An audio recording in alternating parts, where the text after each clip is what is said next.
Babaji Netralaya I హాస్పిటల్స్లో ఇప్పుడు LASIK లేదా పీఆర్కే సర్జరీ ఒక్కో కంటికి కేవలం 7,999 రూపాయలు మాత్రమే. లాసిక్ లేదా పీఆర్కే ఎవాల్యుయేషన్ ఉచితం. నమస్తే రమగారు. నమస్తే జయ. రమగారు, నైట్ పడుకునే ముందు మనసుని ఎలా ఉంచుకోవాలి? మనం ఇంతకు ముందు కొన్ని వీడియోలు చేసాం. నిద్ర పట్టకపోతే ఏం చేయాలి, నిద్ర పట్టడానికి ఏం చేయాలి, ఇలాంటివి. అసలు మనసుని ఎలా ఉంచుకోవాలి, మన ఆలోచనలు ఎక్కడ వరకు ఉంచుకోవాలి పడుకునేటప్పుడు? ఇప్పుడు ఈ ప్రెషర్స్ ఎక్కువ కదా జయ, మనకి ఒత్తిళ్ళు ఎక్కువ. దానితోడు మనం ఏదో సినిమా చూసి పడుకుంటాం, ఫోన్ చూసి పడుకుంటాం. చాలా మంది అంతే కదా. కొంచెం చిన్న ఏజ్ భార్యాభర్త కలిసి స్పెండ్ చేసి పడుకోగలిగే వాళ్ళు అదృష్టవంతులు. ఆ ఏజ్ వరకు కొంతకాలం పాటు బాగానే ఉంటారు. కాంజుగల్ లైఫ్ ఎంతవరకు ఉంటుంది? కొంత ఏజ్ వరకు ఖచ్చితంగా ఉంటుంది రెగ్యులర్గా. క్రమంగా కొంత గ్యాప్లు వస్తూ ఉంటాయి.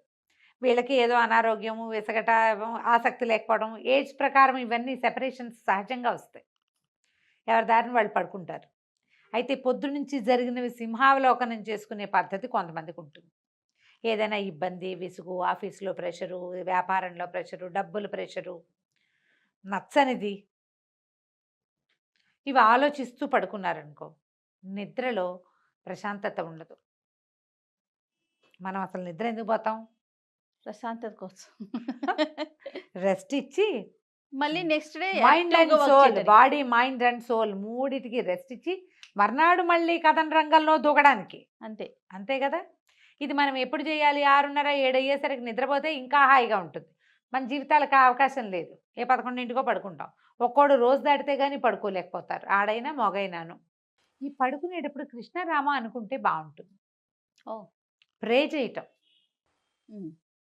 నువ్వు ఎవరిని ప్రే చేసుకుంటావో వాళ్ళని, నీ తరహా ప్రకారం నువ్వు లెట్స్ ప్రే అనుకోవాలి. తినేటప్పుడు దేవుడికి దండం పెట్టుకుని తింటాం. అందరూ చేస్తారు, అన్ని జాతుల వాళ్ళు. దేవుడా, ఇవాళ నాకు అనుదిన ఆహారం ఇచ్చావు అని. అంతే కదా, ఆహారం అద్భుతమైనది ఇచ్చావని. ఈ తినే అవకాశాన్ని ఇస్తున్నందుకు ఒక్క మాట దేవుడికి దండం పెట్టుకుని అన్నం తింటాం. ప్రే చేసి తింటారు కొంతమంది, ఏమీ చేయకుండానే ఒక ముద్ద కళ్ళకు అద్దుకుని తింటారు ఇంకొంతమంది, పరిశేచన చేసి తినేవాళ్ళు ఇంకొంతమంది. ఈ రోజున భగవంతుడికి థ్యాంక్స్ చెప్తాం. పడుకునేటప్పుడు ఆ థ్యాంక్స్ చెప్పడం నేర్చుకోవాలి, అది అలవాటు చేసుకోవాలి. పిల్లలకి శ్రీరామ్ చెప్పి పడుకో, ఓ శ్లోకం చెప్పించండి.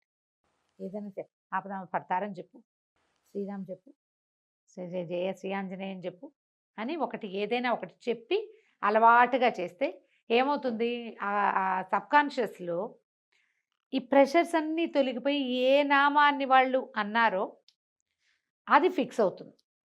ప్రశాంతమైన నిద్ర వస్తుంది. ఇవి చిన్నపిల్లలకి.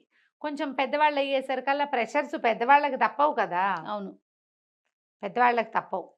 కాస్త కాళ్ళు, మన కాళ్ళు మనమే ఒత్తుకుని పాదాలు ప్రెషర్ని రిలీజ్ చేసేసుకోవాలి. మొదట ప్రతిరోజు చేసి చూడండి అమ్మా. కనీసం 20 రోజుల పాటు పడుకోగానే కొబ్బరి నూనె రాసుకోగలిగితే చాలా మంచిది. నూనె రాసుకోలేకపోతే పడుకుని కాళ్ళు పైకి తీసుకుంటే మన పాదం మనమే ఒత్తుకోవచ్చు కదా. ఎవరైనా కాళ్ళు నొక్కేవాళ్ళు దొరికితే అదృష్టవంతులు అనుకో. ఇప్పుడు మనకు అవకాశాలు లేవు, అవేం చేయలేం మనం. పాదాలు ఒత్తేసరికల్లా నర్వ్స్ రిలీజ్ అవుతాయి ఒకేసారి. అంటే ఒక రిలీఫ్ వస్తుంది, వాటికి నరాలకి రిలాక్సేషన్ వస్తుంది.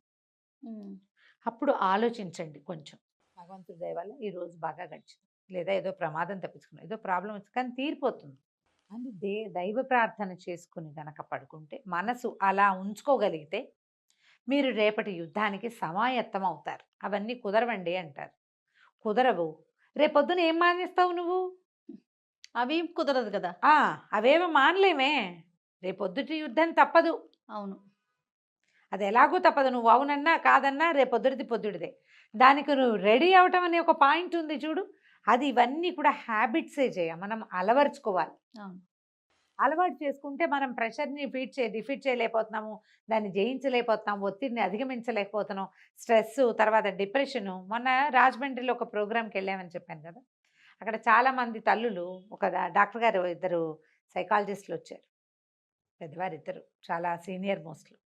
అందరు తల్లులు అడుగుతున్నారనమాట, మా వాడు డిప్రెస్డ్గా అయిపోతాడు, అలా అయిపోతాడు. అమ్మ, డిప్రెషన్ అనే పదాన్ని మీరు వాడేయకండి. నువ్వు డిప్రెస్డ్గా ఉన్నావు, యు ఆర్ ఇన్ డిప్రెషన్ అని డాక్టర్ సర్టిఫై చేయాలి మిమ్మల్ని. ఇప్పుడు మనం ఏం చేస్తాం, చాలా డిప్రెస్డ్గా అయిపోయాను, నాకు డిప్రెషన్ అని చెప్పేసుకుంటున్నాం. అవును, పిల్లాడు డిప్రెషన్లోకి వెళ్ళిపోయాడు. అదొక క్వాలిటీ కింద ఫీల్ అవుతున్నాం. అది బ్యాడ్ ఆర్ ఇప్పుడు గుడ్ వాట్ ఎవర్ ఇట్. ఏదైనా సరే డిప్రెస్డ్గా అయిపోవటము అనేది ఒక అలవాటుగా చేసేసుకున్నాం మనం. నిజానికి అది ఏమిటో తెలియదు మనకి. ఏదో దిగులుగా ఉండటం, తోచకపోవటము, మూడ్ ఆఫ్ అయిపోవటాన్ని డిప్రెషన్ అనుకుంటున్నాం. దానికి వేరే పేర్లు ఉన్నాయి డాక్టర్ చెప్పారండి ఇట్లా. అని చెప్పారు. ఆ, మీరు సర్టిఫై చేయొద్దు, మీరు సంగతి చెప్పండి, డిప్రెషనో కాదో నేను చెప్తా అన్నారు. ఓకే, మనం ఏం చేస్తామంటే మనకు ఒత్తిడిని డిప్రెషన్ కిందకి తీసుకొని కన్వర్ట్ చేసుకుంటున్నాం. అంతే. నాకు డిప్రెషన్ అండి, థైరాయిడ్ అండి అని చెప్పినట్టుగా డిప్రెషన్ అండి అని చెప్పేసుకుంటున్నారు. మన సాధారణమైన ఒత్తిళ్ళని మనం చాలా సులువుగా అధిగమించవచ్చు. ఒక్కసారి అందులో నుంచి బయటకు వచ్చేసి పక్కన నిలబడి అది వాటిని చూస్తే మీకు అర్థమవుతుంది, ఒత్తిడి తగ్గిపోతుంది. చూడక మనం ఏం చేస్తాం, దాంట్లోనే ఉండి అదంతా బరువు నెత్తికి ఎక్కించేసుకుని ఈ నరాలు రిలాక్స్ అవ్వవు, ఆ ప్రెషర్ని మోసుకుంటూ ఉంటాము, నిద్ర పట్టదు. అవును, పట్టిన కలత నిద్ర, పొద్దుటికి ఫ్రెష్గా లేవము, భయంగా లేస్తాం, ఆరోగ్యం పాడైపోతుంది. ఈ ఒత్తిడిని మోయగా సర్క్యులేషన్లో వచ్చేస్తాయి సమస్యలు, బీపీలు, లో బీపీలు, హై బీపీలు. ప్రెషర్ ఎక్కువయ్యేసరికల్లా మనకి డయాబెటీస్ అవి ఎలాగో మనకు ఉండనే ఉంటున్నాయి కదా. ఇది ఒక సమస్యగా మారుతోంది. అవును, దాని నుంచి బయటికి రావాలంటే ఒకసారి క్లియర్గా ఆలోచించుకుని, ఎస్ రేపొద్దున నేను దీన్ని ఎదుర్కొంటాను, దీనికి నాకు భగవంతుడు సహాయం చేస్తాడు అని మన చుట్టూతా ఉన్న ప్రాణశక్తికి నమస్కారం చేసుకోండి.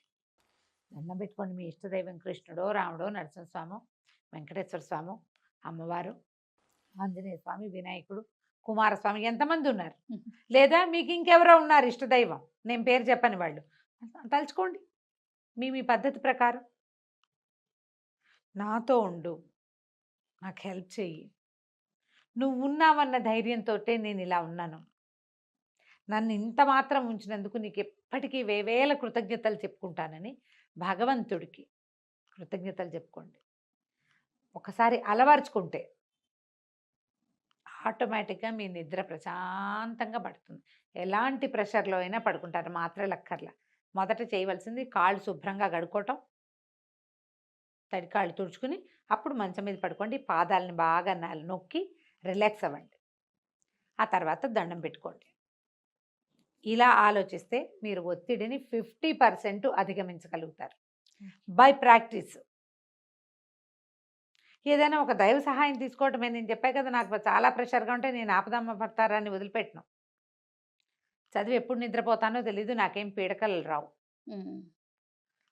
కలత నిద్ర మర్నాటి మన తాలూకు దినచర్యను పూర్తిగా పాడు చేసేదా కదా.